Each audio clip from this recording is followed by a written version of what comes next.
민수기를 공부하고자 합니다. 하나님, 민수기를 통하여서 하나님이 우리에게 알려주고자 했던 그 이야기들, 그 하나님의 진리를 잘 깨닫는 시간 될 수 있도록 아버지께서 주장하여 주시옵소서.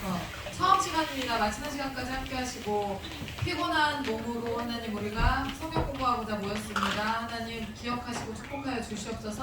함께 하실 것을 믿사오며 모든 말씀 예수 그리스도의 이름으로 감사하며 기도드리옵나이다. 아멘. 이 민수기가 굉장히 오늘 참 재미있는 성경 공부 시간이 될 것으로 저는 확신합니다. 저도 공부하면서 대단히 재밌더라고요. 자, 민수기는 여러분들이 우리가 이게 지금 민수기가 한자로 제목을 정한 거잖아요. 한자잖아요. 근데 민수기가 무슨 뜻이지라고 여러분 생각해 보신 적 있어요? 민수기가 무슨 뜻이지? 그냥 민수기니까 민수기, 창세기니까 창세기인가 보다 하고 출애굽기니까 출애굽기인가 보다지. 민수기는 뭘까요? 사람 숫자. 이게 이스라엘 백성들이 광야에서의 기록이거든요. 근데 민수기가 뭐를 이야기하는 거냐면요, 백성 민자 숫자 할 때 수, 그 다음에 기록할 때 기예요. 백성의 숫자를 기록한 책이 민수기예요. 네. 근데 그래서 여기 The Book of Numbers라고 돼 있죠. 네. 숫자 책이에요. 근데 이제 이거는 헬라적 해석이고요. 히브리적 해석의 그 제목은 또 따로 있습니다. 근데 어쨌든 우리는 민수기. 그러니까 그러면 여기서 지금 numbers라는 말이 나오잖아요. 이 단어가 나오잖아요. 숫자라는 단어가 나오잖아요. 백성, 숫자. 이게 진짜 이 민수기의 핵심 포인트 그 단어거든요. 그러니까 요것을 알면 요것에 주의 깊게 민수기를 읽을 때는 보면 되는 거예요. 네. 이거를 여러분이 제가 지금 이거 공부하는 거를 꼭 여러분이 참 힘드시지만 같이 했으면 좋겠다라고 생각이 드는 게 뭐냐면 성경을 읽을 때 굉장히 확장이 돼요. 자, 우리가 아무것도 모르고 주먹구구식으로 읽잖아요. 민수기가 그거였구나. 여태 수십 년 신앙생활을 했어도 저도 이번에 알았어요. 민수기가 숫자가 백성의 숫자를 얘기하는 거구나를 이거를. 근데 지금 최소한 얘네들은 지금 말씀을 듣고 있는 얘네들은 지금 하는 거잖아요. 10살, 11살 때 민수기가 백성의 숫자를 기록한 책이구나를 지금 하는 거잖아. 저는 42살에 알았어요. 제가 예수를 뭐 적당히 믿는 사람도 아닌데 이거였구나를 지금 한 거예요. 그러니까 지금 이 민수기 책에서 가장 중요한 게 뭐냐면 숫자라고 그랬잖아요. 숫자를 주목해서 보시면 돼요. 민수기를 읽을 때는. 그래서 숫자에 모든 의미가 담겨져 있다라고 생각하시면 돼요. 진짜 중요해요. 민수기에서 숫자는. 그래서 지금부터 나오는 숫자들의 여러분들은 주의를 기울이시면 됩니다. 자, 이스라엘 백성들이, 그러니까 우리가 일반적으로 학창 시절에 소풍 가기 전에 뭐를 하죠?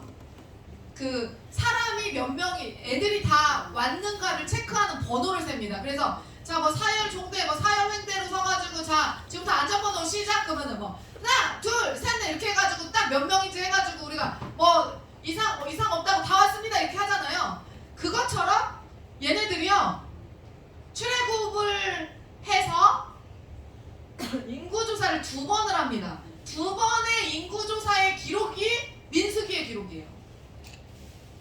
2번의 인구조사. 그러면 뭐냐면요, 그러니까 애굽에서 나와서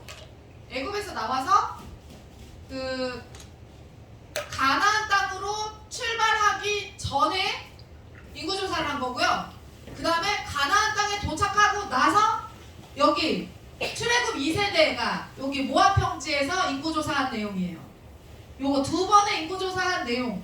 그러니까 40년에 걸친 기록이 바로 민수기의 기록이에요.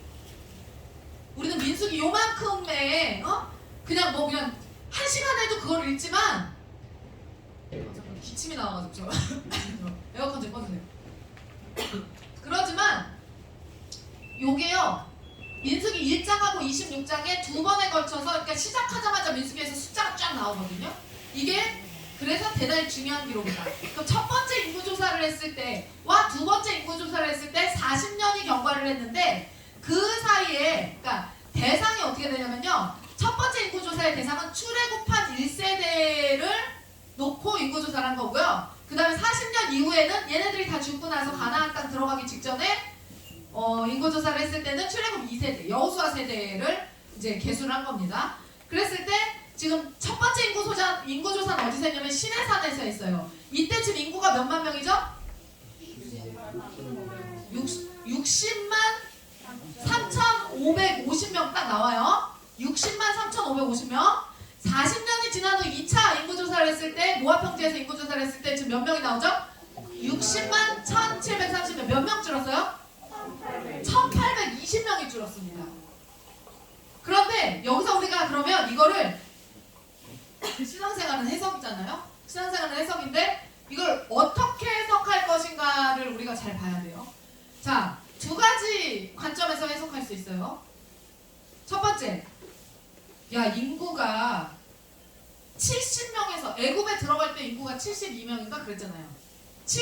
야곱의 식구들이 70명이었단 말이에요. 그 70명의 인구가 몇만 명이 된 거예요, 지금? 출애굽 1세대가 60만 명이 된 거예요. 이게 누구만 60만 명인 거죠? 남자, 장정만. 예. 남자, 장정만 그렇게 된 거기 때문에 그럼 어떻게 된 거죠? 이게 많게는요. 많게는 300만 명까지도 보고요. 적게는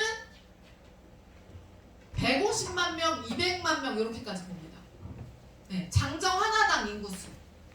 그렇게 해서 통틀어서 많이 볼 때는 300만 명이라고 봐요. 그래서 저는 거의 300만 명이라고 하는 걸로 들었거든요.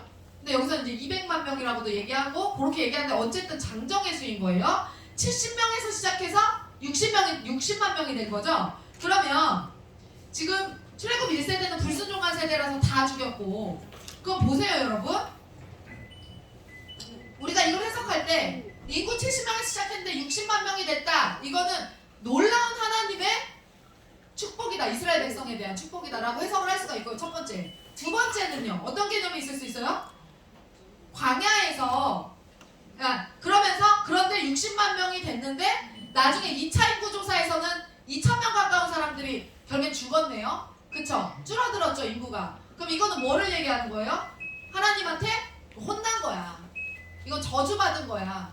이거를 이야기할 수도 있고요. 두 번째는 해석은 아니야. 광야가 어떤 곳인데 그 광야에서 살면서 지금 인원수가 거의 줄어들지 않았어. 지금 이 정도면 거의 줄어들지 않은 거야. 그러니까 하나님이 여전히 이스라엘 백성들을 지키시고 보호하신 거야. 어떤 걸 어떻게 해석할 수 있을까요? 둘 다예요.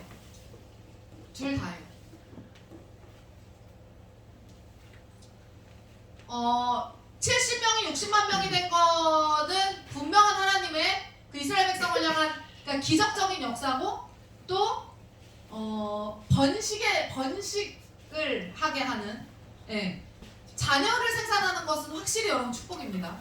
확실히 축복이에요. 그래서 그렇게 하나님 축복하신 거고요. 그런데 줄긴 줄었어. 그죠? 줄긴 줄었어요. 이거는 광야에서 혼이 많이 났어요. 혼이 많이 났고 그런데 많이 안 줄었어. 광야는 원래 사람이 살 수 없는 곳인데 많이 안 줄었어. 하나님이 도우신 거예요. 자, 지금 어디서 여기에서 지금 람셋에서 요렇게 가서 요렇게 해서 여기 홍해 건너 여기가 홍해라고 그랬나? 여기가 출발이에요. 여기가 출발해갖고 요렇게 와가지고 요렇게 와서 여기에서 시내산에서 그 저기를 받은 거예요. 지금 인구조사를 한번 여기서 지금 한 거예요. 여기서 저기 받고 10개명 받고 여기서 한 거예요. 그래서 여기를 바란 광야라고요. 여기를 바란 광야. 여기를. 그래서 시내산에서 출발해가지고 결국엔 어디로 가는 거냐면요. 여기로 가는 거거든요. 여기 가나안 땅 여기 가는 거거든요. 여기 가는 건데 40년 걸린 거예요. 자, 여기.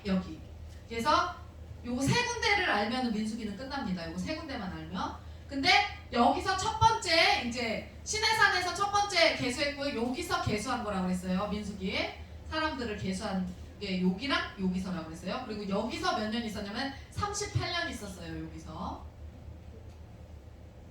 자, 그럼 광야에서 몇 명이 죽었냐를 우리가 체크를 해볼 거예요. 자, 60만 3,550명 더하기 여자, 아이, 노인 하면은 150만 명에서 200만 명 가까이 된다고 그랬죠? 많게는 300만 명까지도 보는 사람들이 있어요. 그러면 360일을 곱하기 40년을 하잖아요? 그러면 14,400일이 나옵니다. 365일이지만 그냥 이렇게 하면 14,400일이 나와요. 14,400일 동안에 14,400일 동안에 요 전체 이 인구수에서 14,400일을 나눠주면요 1일 평균 100명이 사망합니다. 100명. 그러니까 그 인구에서 100명이 매일 죽는 거야. 그래서 성경에 보면요 이스라엘 백성들이 계속 뭐라 하냐면 민수기에서 계속 뭐라 하냐면 야 애굽에 매장지가 없어서 우리를 여기까지 데리고 와서 다 죽이게 하냐? 차라리 애굽으로 돌아가자 이 소리를 계속하는 이유가 뭐냐면 맨날 100명씩 죽는 거야.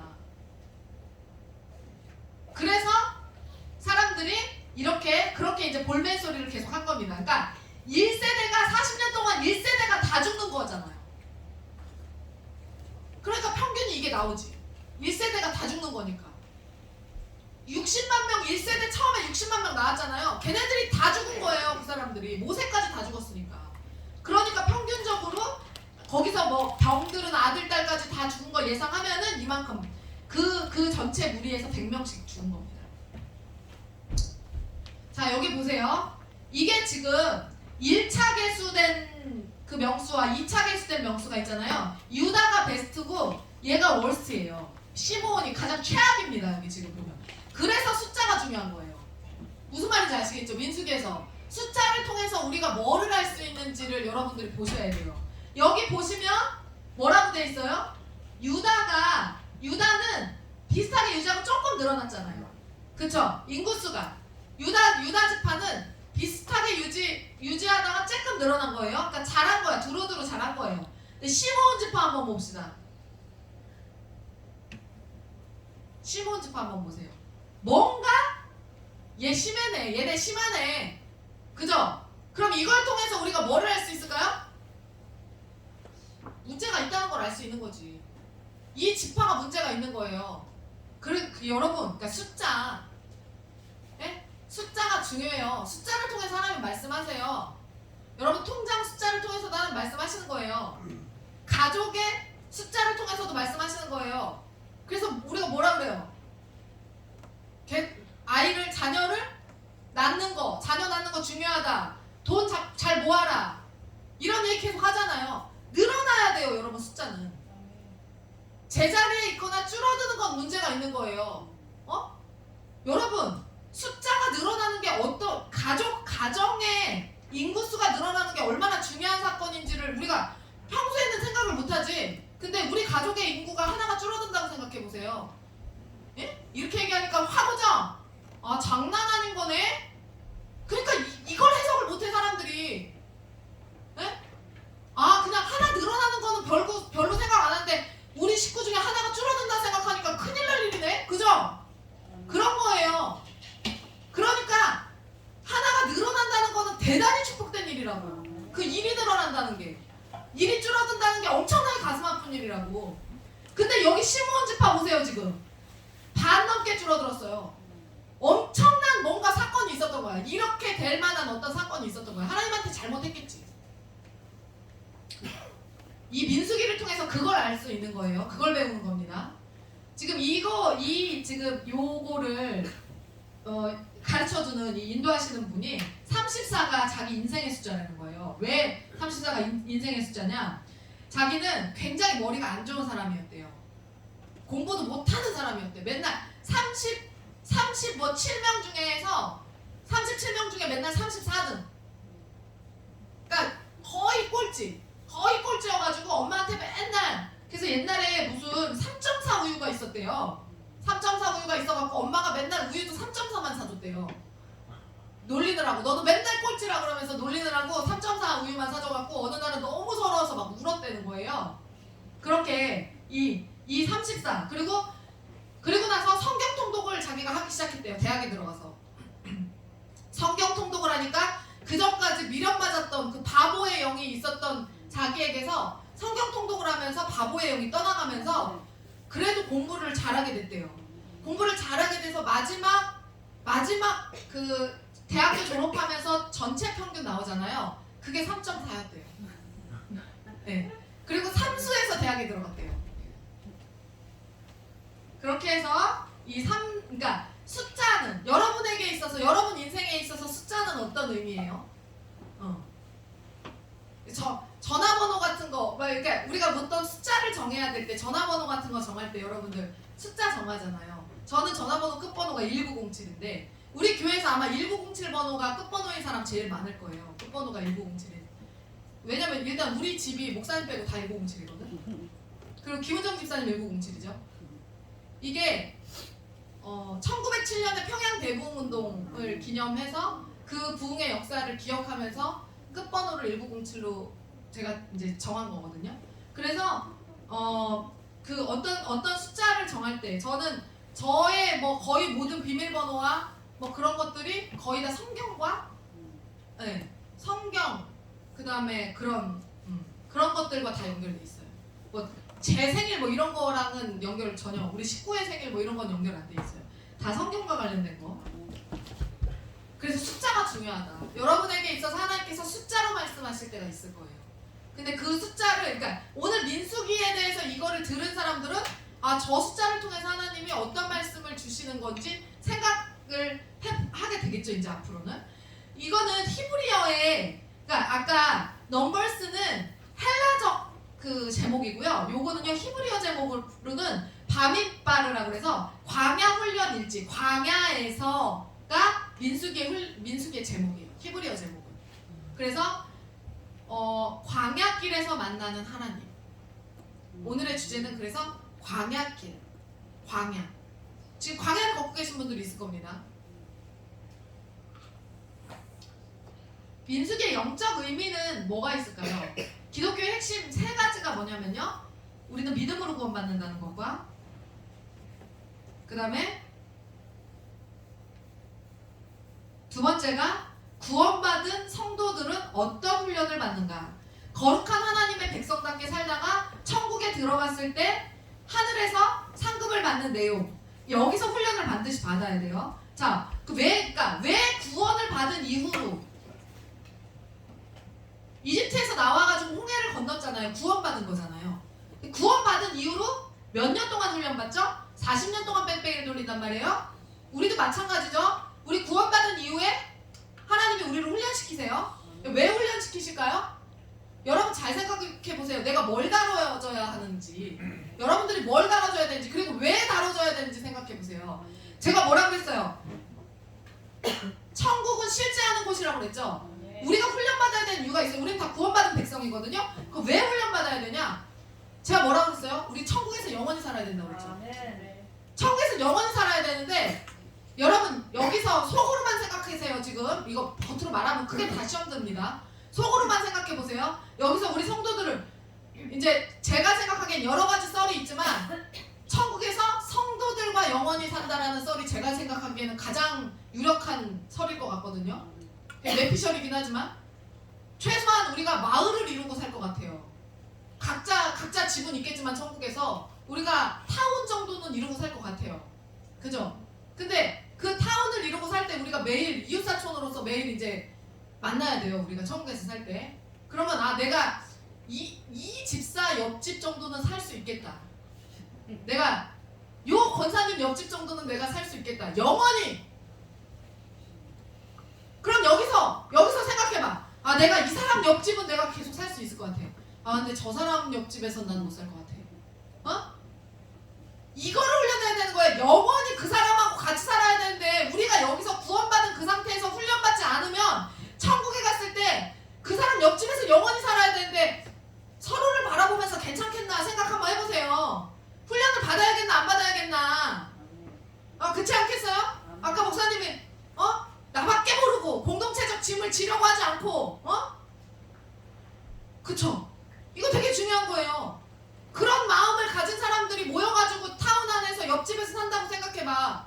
지가 힘들 때는 나한테 와가지고 맨날 뭐 어쩌고 저쩌고 막 도와달라고 하면서 막상 내가 힘들 때는 아는 척도 안 하고 그런 구원 받았어 둘 다. 이런 것들도 다 훈련돼야 되는 거예요. 다. 그러니까 우리의 성품이 훈련되고 맨날 옆집에서 남편하고 치고받고 싸움박질하는 소리만 들려. 내가 옆집에 영원히 살아야 되는데 그 옆집에. 근데 이쪽 옆집에서는 늘 행복하고 웃음소리가 나고 먹을 거 맨날 해가지고 옆에 나눠주고. 우리 천국은 물리적인 공간이라니까요. 실제 하는 물리적인 공간. 이렇게 그렇게 영원히 살아야 되는데 괜찮겠어요? 우리 옆집에 내 옆집에는 누가 살았으면 좋겠나 싶은 사람들 이렇게 옆으로 이렇게 보세요. 아 나는 아직 멀은 것 같다 싶으신 분들은 아 내가 빨리 훈련받아서 내가 변화돼야 되겠구나. 그렇게 내가 모든 사람들이 내가 저 사람 옆집에 살고 싶은 사람으로 영원히 함께하고 싶은 사람으로 변화돼야 되는 거예요. 그 훈련의 과정, 가나안 땅에 들어가기 전에 그거를 다 해놓고 가나안 땅에 보내신 거예요. 이 과정을, 이 천국에 갔을 때의 이 과정을 하나님이 민수기 광야의 여정을 통해서 우리에게 말씀하고 계시는 거예요. 광야에서 그래서 이렇게 훈련받아야 되는 거야. 니들이 이렇게 훈련받아야 되는 거야. 이렇게. 그래서 40년 동안 하나님이 뺑뺑이를 돌리신 거예요. 자, 그리고 세 번째는 하늘의 상급. 반드시 하나님께 나아가는 자는 반드시 하나님이 살아계신 것과 그가 상 주신 자기를 찾는 자들에게 상 주시는 이심을 믿어야 할지니라. 그죠? 하나님은 분명 우리에게 상 주시거든요. 그럼 어떤 상을 받죠? 이 사람들이 가나안 땅에 들어가서 땅을 기업으로 받죠. 땅을 기업으로 실제로 받습니다. 그 과정, 우리가 그러면 여기서 이렇게 훈련받고 이 땅이 광야잖아요. 우리가 여기서 이렇게 훈련받고 천국에 가서 무엇을 기업으로 받죠? 땅을, 집을, 주님이 예비하신 우리의 처소를, 실제 처소. 이렇게 얘기하면 그냥 어디 무슨 개집, 소집 이런 거 생각하죠. 그리고 그냥 이렇게 떠다니는 어떤 구름과 같은 집 그런 거 생각하시죠. 아니라니까. 내가 맨날 얘기하잖아. 실제 물리적 공간이라니까요. 실제 물리적 공간. 응? 진짜 보석들이 박혀있는 그런 집이라니까요.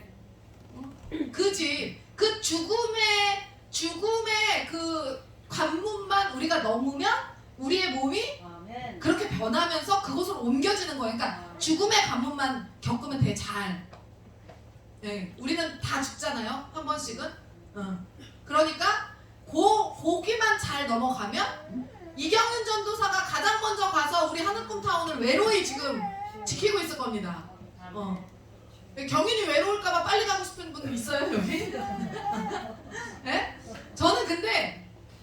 저는 이경윤 전도사가 먼저 가서 하늘꿈타운을 지키고 있다는 게 위로가 될 때가 있어요. 가끔. 그런 생각 들지 않으세요? 아 경윤이가 먼저 그 죽음의 관문을 통과해서 그곳에서 우리를 기다리고 있겠구나. 그럼 얼마나 우리를 기다릴 때 여러분 나는 이경윤 전도사를 모르는데 이런 분이 여기 있을 수 있어요. 나는 이경윤 전도사님을 모르는데 그럼 나는 가면은 어떻게 해야 되지? 여러분 요한계시록에 보면 뭐가 나와 있어요? 그곳에서 이 땅의 일을 압니다. 무슨 말인지 아시겠어요? 지금 제가 이렇게 설교하고 있는 거를 경윤이가 보면서 웃고 있을 거예요. 네. 이곳에서 어떤 일이 일어나고 있는지를 알아요. 그래서 이경윤 전도사는 유혜리는 박혜리는 이경윤 전도사를 모르지만 이경윤 전도사는 다 보고 걔는 너를 알아. 걔는 다 알고 있어요. 그래서 우리 중에 누구 하나가 먼저 가면 거기서 많이 봤다고 아이고 신앙생활 열심히 하더니 일찍 왔네 이렇게 여러분들을 기꺼이 잘 기쁨으로 맞아줄 거예요. 내외할 필요 없어요. 그러니까 그래서 하늘의 상급 땅 하나님이 우리를 위해서 예비하신 그 처소를 받게 된다는 것을 상징적으로 민수기의 훈련 과정을 통해서 우리에게 알려주시고 있는 겁니다.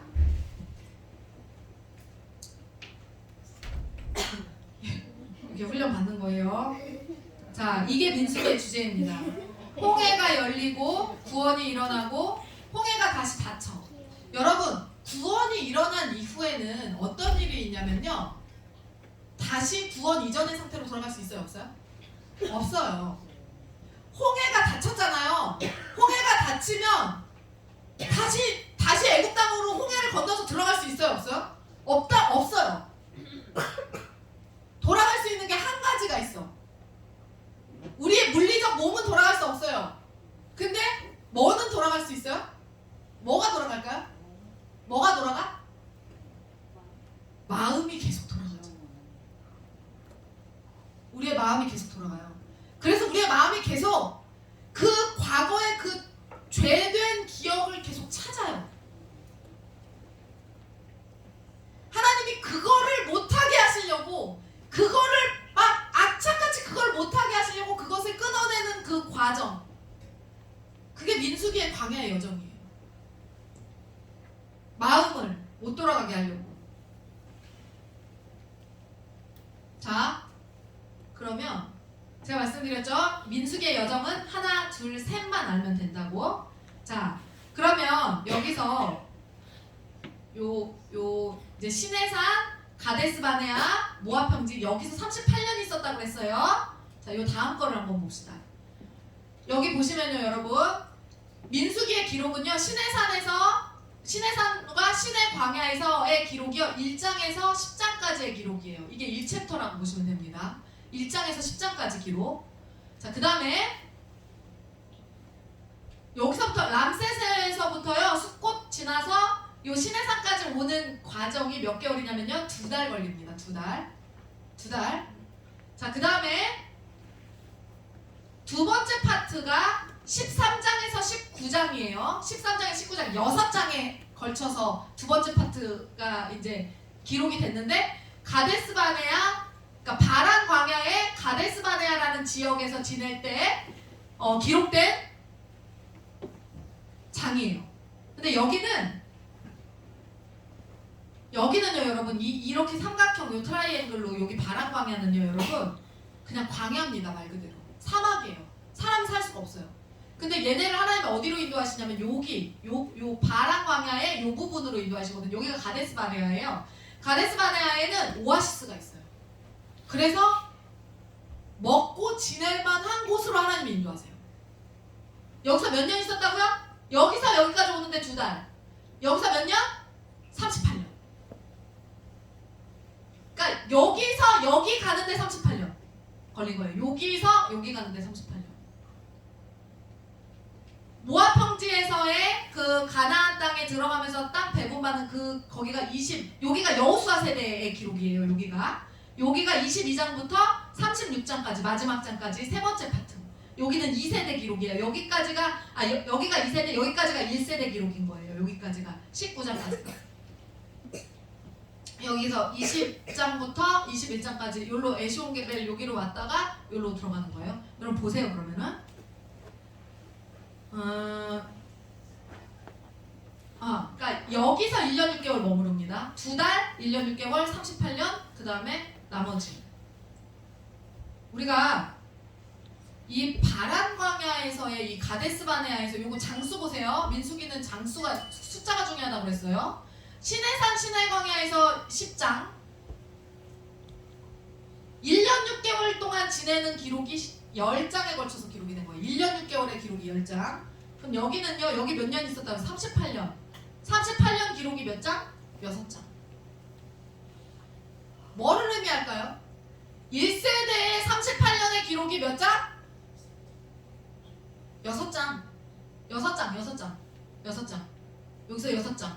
여기가 10장. 1년 6개월 10장. 그 다음에 38년의 기록이 6장. 그럼 이걸 통해서 뭘 할 수 있어요? 이걸 통해서 어떻게 된 거냐면요, 여러분, 얘네들이 이곳으로 오잖아요. 하나님이 이곳으로 인도하시잖아요. 일로 보내려고. 근데 여기서 뭐를 하죠? 정탐을 보내요. 여기서 정탐을 보낸단 말이야. 몇 명? 12명을 정탐을 보내요. 근데 정탐을 갔다 와가지고 2명 빼고 여호수아와 갈렙 빼고 나머지 10명이 죽을 상을 하고 절대 못 들어간다고, 저기 가면 우리 다 죽는다고 그 소리를 했단 말이에요. 그걸 듣고 하나님이 열이 받았잖아요. 그래서 그 이후로 얘네들 다 죽을 때까지 38년을 여기서 기다린 거잖아요. 네? 그러니까 그 세대, 그 불순종한 그 세대, 하나님의 마음을, 여기 얼마나 하나님의 입장에서는 짜증이 나는 거냐면, 데리고 왔어. 홍해를 갈라갖고 데리고 왔단 말이에요. 하나님이 이제까지 거기 뭐지?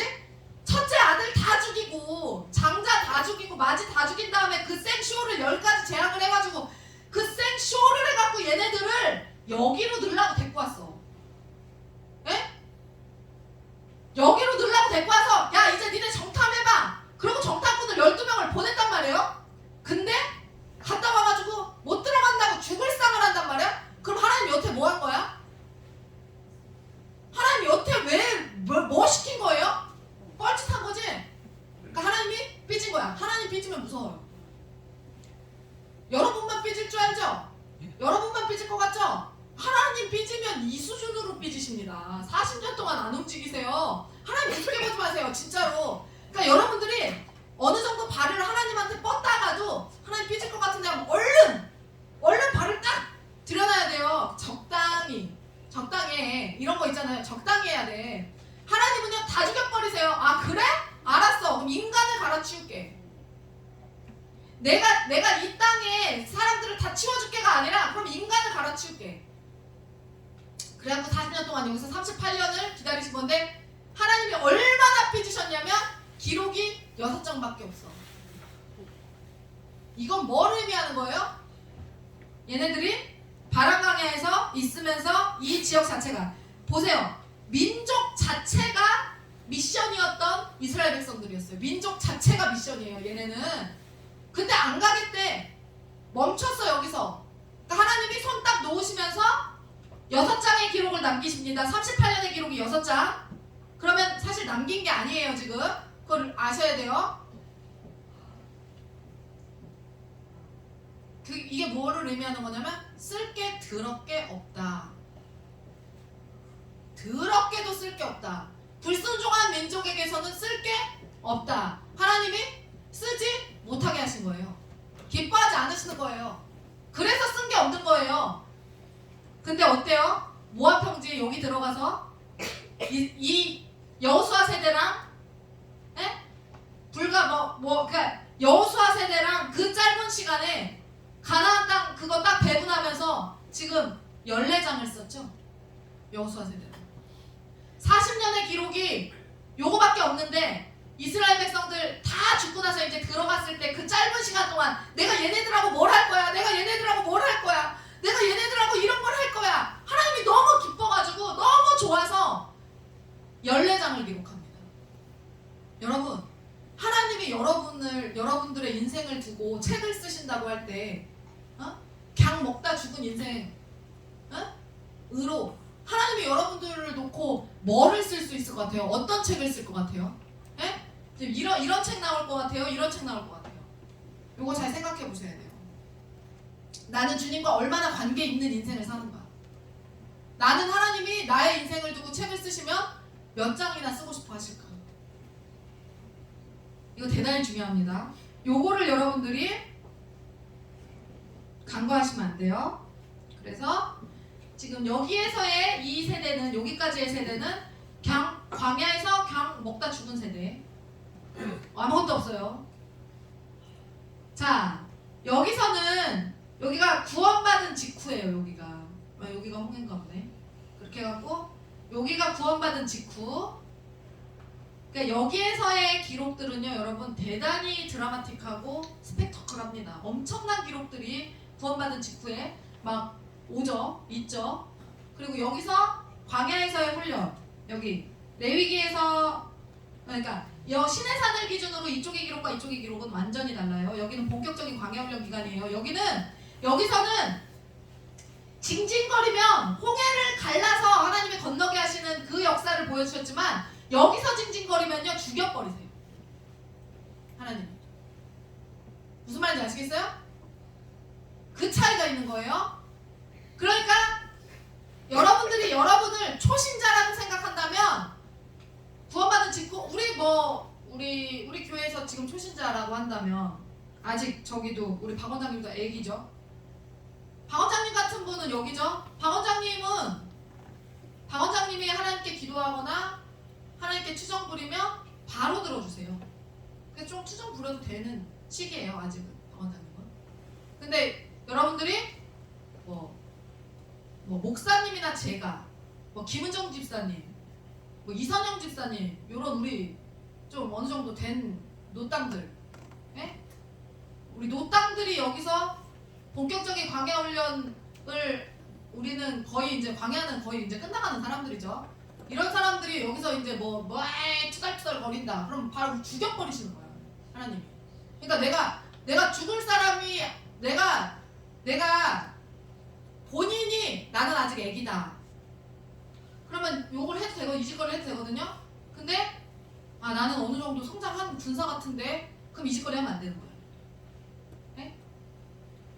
근데 성장한 군사인데 아직도 이 짓거리를 하는 사람이 있다. 그럼 하나님이 이제 카운트만 하시는 거예요. 카운트하고 계시는 거예요. 이제. 언제 죽일까 서로. 그러니까 똑바로 살아야 되는 거예요. 똑바로. 네? 우리 교회 새 가족이 별로 없잖아요. 그러니까 여기에 해당되는 사람 별로 없어. 다 여기에 해당되는 사람들이에요. 거의. 무슨 말인지 아시겠어요? 그래서 레위기 이전이고요. 여기 레위기 이후예요. 그래서 여기 완전히 다른 거예요. 레위기부터는 완전히 다른 거예요. 이제 그냥 막 죽여버리시는 거예요. 왜 훈련시키시냐? 하나님은 광야에서 왜 훈련을 하게 하셨냐? 제가 아까 말씀드렸어요. 여러분, 원숭이가 자식을요 얼마나 예뻐하는지 아세요? 원숭이가요 자식을요 이뻐 주는데요. 원숭이 되게 못생겼잖아요. 저는 참 원숭이 보면서 너무 못생겼다는 생각 들거든요. 원숭이가요 얼마나 자식을 이뻐하는지 밥 먹을 때도 여기다 올려놨다가 여기다 얼었다가 막 끌어안았다가 막 뽀뽀했다가 그렇게 이뻐한대요. 원숭이가 애기를. 근데 조금 크잖아요? 어떻게 하는지 아세요? 애기를요 바닥에다 그냥 집어던진대요. 바닥에다 집어던져가지고 막 밟는데요. 막 이렇게 밟는데요. 그러면 막 애기 원숭이가 막 하면서 막 난리가 나는 거야. 그럼 막 밟고 엎어뜨려서 또 밟고 그래서 또 이제 애기를 막 안아주고 막 여기다 올려놨다가 그리고 또 패대기 쳐가지고 또 막 하는 거야. 근데 애기 막 죽는 거야. 왜 그럴까요? 자기 엄마들 생각한 거야 지금. 그래서 웃은 거예요? 다 비슷해요? 애들만 웃었어. 왜 그럴까요? 애들만 웃었어요. 애들만 웃었어. 왜 그러냐면 원숭이는 원래 태어날 때부터 나무를 잘 타는 동물이 아니에요. 근데 나무를 잘 타려면 등뼈가 튼튼해야 된대요. 나무를 잘 타기 위해서 등뼈가 튼튼해야 되는데 등뼈가 처음부터 그러니까 튼튼한 동물이 아닌 거예요. 근데 나무를 잘 타게 해야 되니까 안 그러면 도망가야 될 때 도망을 못 가면 얘가 잡아먹히니까 등뼈를 튼튼하게 하기 위해서 밟는 거예요. 계속 등뼈를. 그래서 막 그 난리를 치는 거래요. 그러다 보면 얘가 등뼈가 튼튼해져서 나무를 잘 탈 수 있게 된대요. 독수리가 여러분 어떻게 훈련시키는지 아세요? 자식을? 독수리? 밀어버려. 여러분 독수리 본 적 있어요? 저 공주 동물원 같은 공주의 동물원인가? 청주 말고 공주에 식물원인가 뭐 있어요. 거기 가보면 여러분 독수리 있거든요. 저는 처음이자 마지막으로 거기 가서 처음 봤거든요. 엄청나게 큰 우리의 독수리가 갇혀있는데 좀 불쌍해 보이긴 했는데 여러분 독수리가요 진짜 커요. 엄청 커요. 독수리 새가 진짜 엄청 크거든요. 저거보다 더 커요. 독수리가 저 문보다 훨씬 커요. 4-5m 정도. 그치? 4-5m 정도 돼요. 그러니까 엄청 저는 깜짝 놀랐어요. 와, 왜 독수리라고 하는지 알겠는 거예요. 그 멀리서도 보는데도 크다 이게 느껴져요. 근데 그 큰 독수리가요 자기 자식을 물어가지고요 자기가 올라갈 수 있는 가장 높은 곳으로 올라간대요. 얘가 날갯짓을 못 하는데 그러면 어떻게 해요? 거기서 올라간 다음에 떨어뜨리는 거예요. 그러면 갑자기 이 새가 어떻게 하면서 막 날갯짓을 막 하겠죠. 막 갑자기 떨어지고 엄마가 비행을 해주겠다고 비행한다고 아름다운 비행을 막 갔는데 갑자기 엄마가 딱 나. 엄청나게 높은 상공에서 딱 나. 그러니까 얘가 미쳐가지고 막 날갯짓을 하는 거예요. 그리고 땅에 떨어지기 직전에 엄마가 다시 이렇게 받아갖고 하늘로 또 올라가고. 그리고 또 하늘로 올라가가지고 또 그거를 떨어뜨리고 다시 엄마가 와가지고 이걸 받고 이거를 수만 번을 한대요. 이거를 자기 새끼를 원숭이는 그렇게 해서 등뼈를 튼튼하게 하고 독수리는 거기서 떨어뜨려가지고 하고. 그러니까 우리 교회에 뭐 제가 애들 뭐라고 막 하면서 뭐 혼내고 이러는 거 영상 딱 올리잖아요. 그럼 밑에 댓글이 막 임미정 수사 그러는데 욕하는 댓글 엄청 달린다는 거예요. 왜 애들한테 저렇게 대하냐고. 저는 진짜 꼴값 떨지 말라고 하고 싶어 사람들. 네? 그 정도도 못 견뎌내면 여러분 얘네들은요 그냥 루저됩니다. 그게 뭐가 그보다 더 안전해? 여러분 부모가 자식을 훈련하는 게 가장 안전해요. 그렇지 않겠어요? 우리 안에서 욕도 먹고 혼도 나고 뭐라고도 괜히 뭐라고 하는 소리도 좀 들어보고 그래야 애가 단단해지죠. 애들한테 맨날 애들을 뭐 이렇게 그러니까 다 망가지는 거예요. 애들. 하나님도 우리를 훈련시키실 때 왜 광야로 보내실까요? 왜 우리를 그 고통의 시간을 우리에게 허락하실까요? 이거 독수리와 같이 원숭이와 같이 훈련시키시는 거예요. 키우시는 거예요. 부모님한테 욕먹을 때가 가장 행복한 시간인 줄 알아야 돼요. 그래서 우리 아이들이 그 민수기의 여정이 바로 진짜 원숭이가 되고 독수리가 되는 과정인 거예요. 민수기 2장의 내용은 그냥 이 내용입니다. 이 사진입니다. 민수기 2장. 그러니 우리가 여러분 아무 생각 없이 민수기 2장을 읽을 때 진편성에 대해서 나오는데 딱 이 사진이거든요. 딱 이 사진인데 이걸 글로 읽고 있으니 얼마나 뭔 말인지 모르겠냐고. 어? 아무 말도 모르는 거야. 여기서요 지금 이 여기에서는 얘가, 여기에서는 얘가, 여기에서는 얘가, 여기에서는 이 지파가 각각 가장 오른쪽에 있는 이 지파가 그 선두 지파예요. 가장 선두.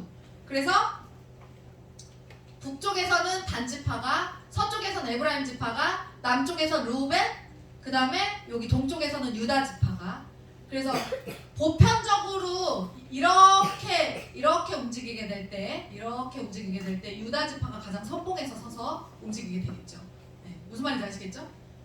요게 2장 내용입니다. 그걸 우리가 그냥 사실 이 사진 한 장이면 끝나는 거를 그렇게 힘들게 보고 있는 거예요. 그리고 요거는 성막에 쓰는 다양한 기구와 제사장 요 에봇 입은 거 여러분 요거 아시죠? 그리고 이제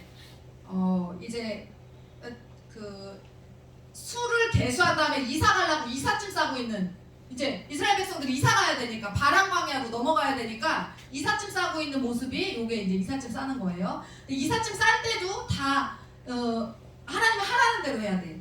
자, 특히 그 중에서 증거계는요, 언약계는요, 순청색 보자기로 덮어야 됩니다. 순청색 보자기로 덮어야 되고 이 사람들이 어떤 자손일까요?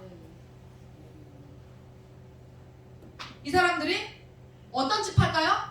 레위 지파의 어떤 자손들일까요? 고핫 자손들만이 저렇게 증거계를 지을 수 있어요.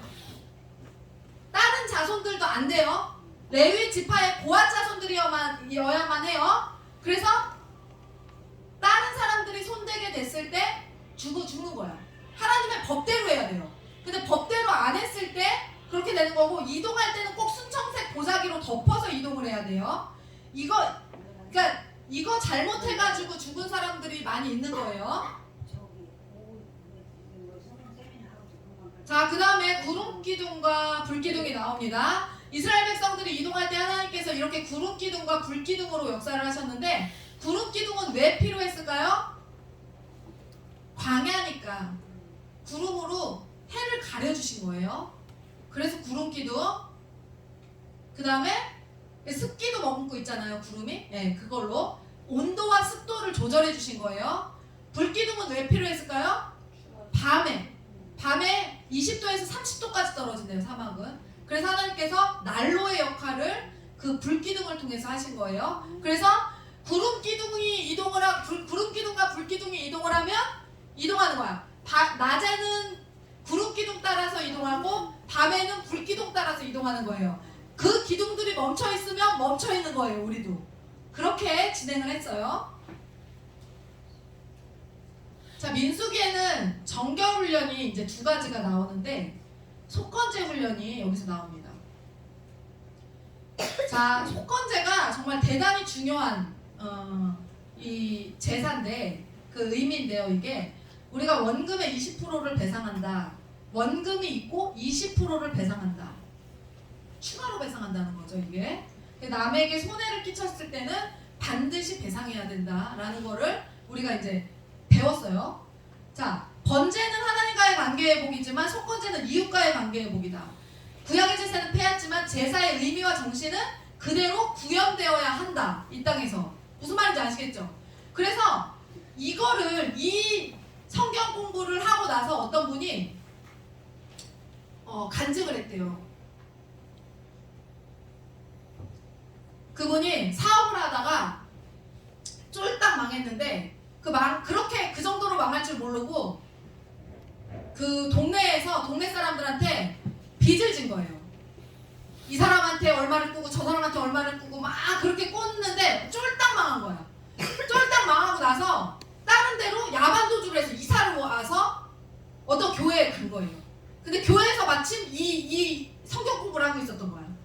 그 성경 공부를 하면서 속건제에 대해서 배운 거예요.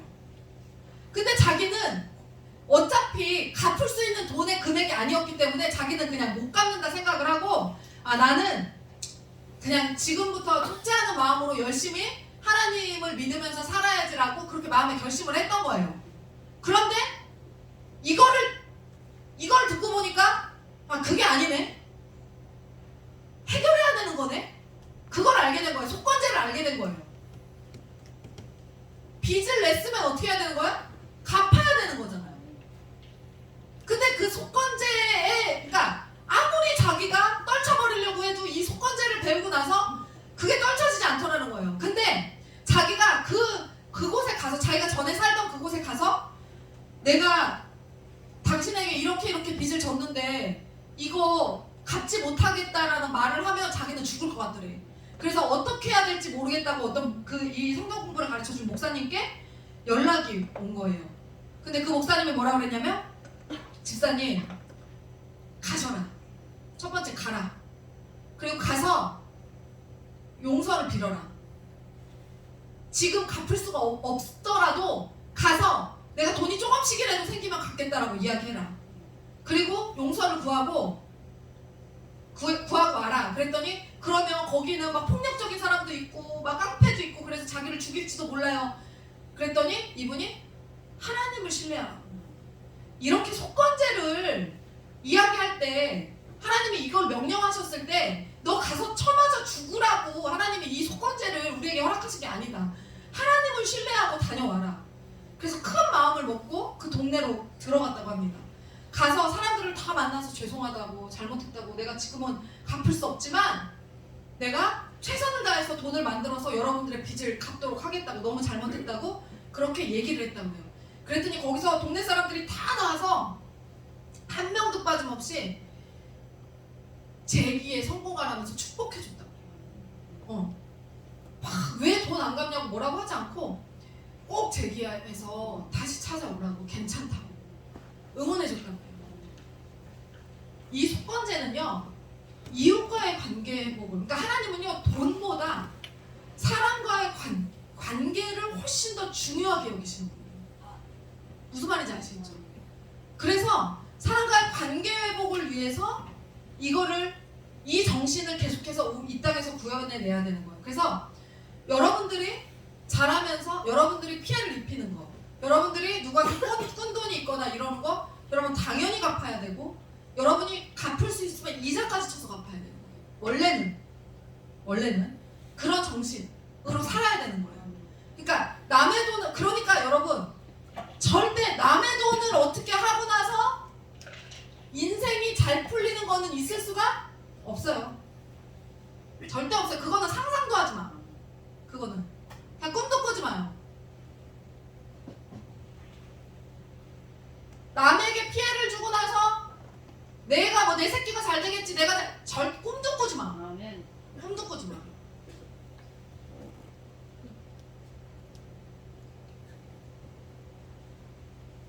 이 속건제가요, 여러분, 잠깐만요. 이 속건제가요, 이스라엘 백성들 사이에서 속건제를 하나님이 왜 중요하게 생각을 했냐면요, 이유가 있어요. 이스라엘 백성들이 광야에서 이동을 하잖아요. 40년 동안 거기서 어쨌든 이동을 하잖아요. 이동을 하는데, 자, 제사를 드려야 되는 민족이니까 집에서 기르던 소나 양의 개체수가 되게 많아요. 생각을 해봅시다. 그러면 자, 이동을 해요. 이동을 하다 보면 무슨 일이 발생할까요? 소나 양이 섞이지. 섞여. 그러면 분명 얘 병신 같은 애 있었는데 이거 내 새끼 우리 집에 아니었는데 이게 섞였는데 저 집 분명히 이건 이 병신은 저 집 거였는데 우리 집 거라고 하고 막 이러면서 막 섞여. 싸움박질이 피가 터지게 하는 거예요. 그래서 하나님이 네 건지 내 건지, 그래서 그것 때문에 싸우는 게 되게 많은 거예요. 그러지 말라고. 하나님 그러지 말라고. 이웃과의 그 소유나 이런 것들을 하나님 분명하게 하시고, 피해를 끼쳤을 때는 분명하게 20%를 추가해서 보상하게 하시고, 그 법으로 그래서 그걸 만들어 놓으시는 거예요. 자, 요 번제는 하나님과의 수직 관계, 속건제는 이웃과의 관계. 그러니까 요거는 반드시 이 땅에서도 지금도 구현돼야 되는 정신이다.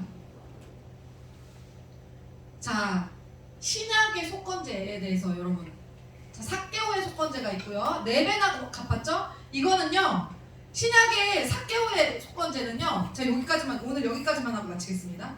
삭개오의 속건제는 뭐냐면, 원래는 20%만 하면 돼요, 일반적으로는. 근데 율법에 최대 4배까지 보상하는 그 최고의 그 속건제 최상의 법이 있어요. 그거를 선택해서 내가 그걸로 배상하겠다고 한 거예요.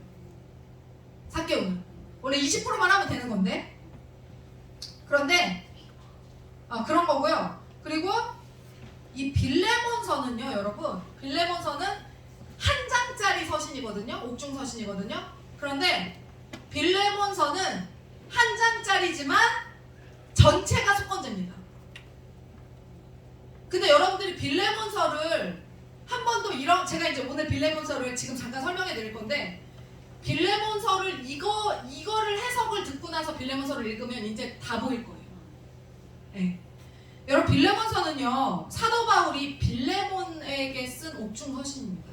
빌레몬이라는 사람은 어떤 사람이냐면, 사도 바울이 에베소에 갔을 때 그 에베소에서 만난 사람인데, 거기서 에베소에서 사도 바울의 복음을 듣고, 사도 바울을 통해서 복음을 듣고 예수님을 받아들여서 자기가 골로새에서 자기 집을 교회로 내어드린 그렇게 뜨거운 성도였어요.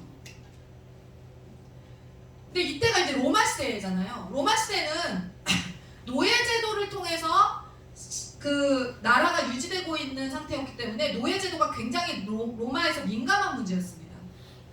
그래서 이 노예 문제는요, 로마의 황제도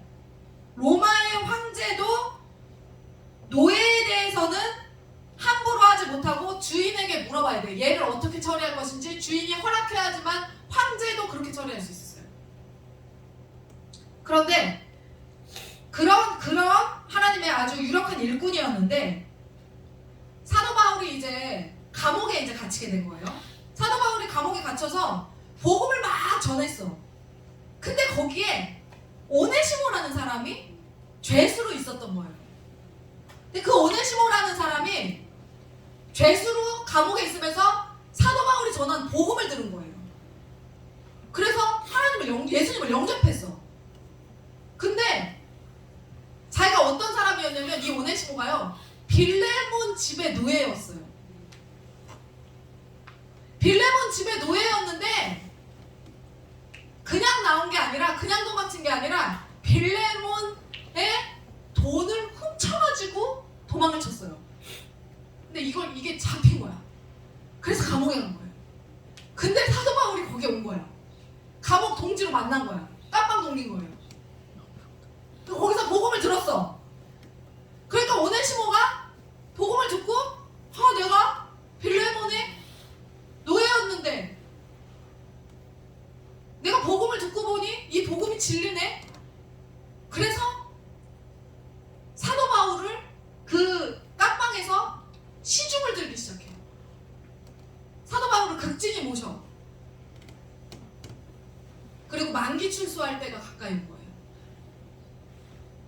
그러면 자 봅시다. 사도 바울이 그래서 어떻게 하냐면 오네시모가 얘기하는 거예요. 사도 바울 당신 옆에서 당신의 수종을 들고 싶다라고 말하는 거예요. 만기 출소하고 나서. 근데 사도 바울이 뭐라고 얘기하냐면 아니야. 너 빌레몬에게 가. 속건제들이라고. 빌레몬에게 가. 그래서 사도 바울이요. 그 한 장짜리 편지를 적는 거예요. 빌레몬에게 뭐라고 적는지 아세요? 저 어제 되게 울었거든요. 뭐라고 적냐면 야 내가 감옥에서 이 오네시모라는 이자를 만났는데 야 너네 집 노예였다며. 근데 이자가 네 돈을 가지고 도망쳤다며. 근데 이 사람이 여기서 복음을 듣고 새 사람이 됐어. 그래서 이 사람이 나의 시중을 들길 원해. 하지만 나는 이 사람이 너와 먼저 화해하는 게 우선이라는 생각이 들고 네가 이 사람의 주인 된다는 사실을 아니까 내가 너에게 다시 보낼게.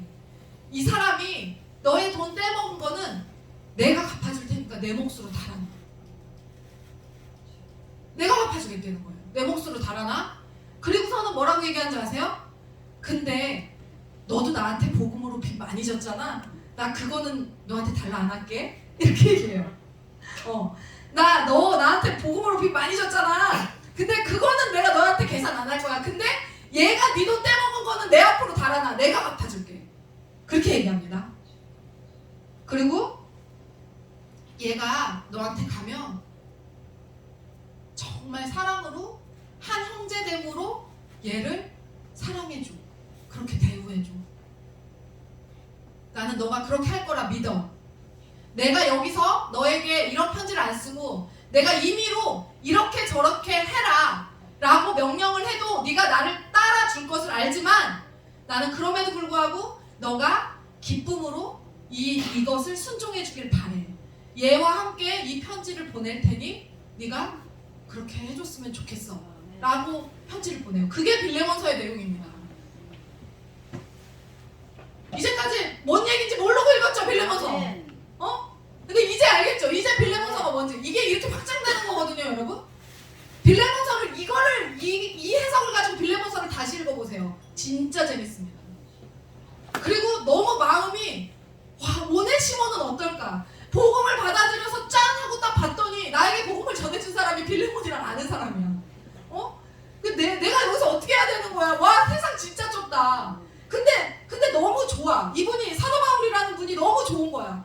그리고 복음이 예수 그리스도가 진리라는 걸 알겠어. 근데 나는 이미 이런 존재야. 근데 나를 용서해달라고 이분이 편지를 보내. 그리고 나를 용서해줘. 갔는데 정말 융숭한 대접을 해줘. 빌레몬이 유력자였거든요. 돈이 많은 사람이었어요. 융숭한 대접을 해주고 노예에서 해방시켜줘. 여러분 그래서요 이 빌레몬서가 얼마나 위대한 책이냐면요, 아브라함 링컨 대통령이요 이 빌레몬서와 톰 아저씨의 오두막집이라는 책 두 권을 읽고 노예 해방을 주시는 거예요. 무슨 말인지 아시겠어요? 빌레몬서가 그렇게 유력한 책입니다. 엄청난 책이에요. 우리가 그 한 장짜리 그 몇 절 안 되는 그거 뭔 말인지도 모르고 그냥 뭐 이게 왜 들어가 있나. 신약의 대표적인 속건제의 내용이 바로 그 빌레몬서예요. 그래서 우리가 절대 우리가 교회 안에서 그러니까 바울이 이 빌레몬서를 보면 바울이 오네시모를 얼마나 사랑하는지, 그리고 하나님이 이 편지를 보고 빌레몬의 마음을 감동시켜서 얼마나 아름답게 그 화해를 오네시모와 화해를 하는지 여러분들이 그걸 느끼실 수 있어요. 네. 그래서 한국 교회 가운데 이 속건제의 정신의 회복이 대단히 필요한 시즌이다 지금. 네, 오늘 여기까지 하도록 하겠습니다. 자, 기도하겠습니다. 하나님 감사합니다. 오늘 이 시간 민수기를 통해서 우리에게 말씀하시고자 하는 그 내용들 우리가 일부 살펴봤습니다. 하나님, 우리 가운데 말씀을 통하여서 주님의 마음을 깨달을 수 있는 지혜를 허락하여 주시옵소서. 오늘 이 시간 들은 이 말씀들을 통하여서 우리가 다음번에 성경 읽을 때 성경 속에서 이 배경을 가지고 읽을 때 우리의 지혜가 확장되고 팽창될 수 있도록 하나님 은혜 내려 주시옵소서. 힘든 시간 동안에도 주님의 말씀을 사모하여서 들은 우리 성도들 기억하시고 축복하여 주시옵소서. 돌아가는 발걸음 지켜주실 것을 믿고 모든 말씀 예수 그리스도의 이름으로 감사하며 기도드리옵나이다. 아멘.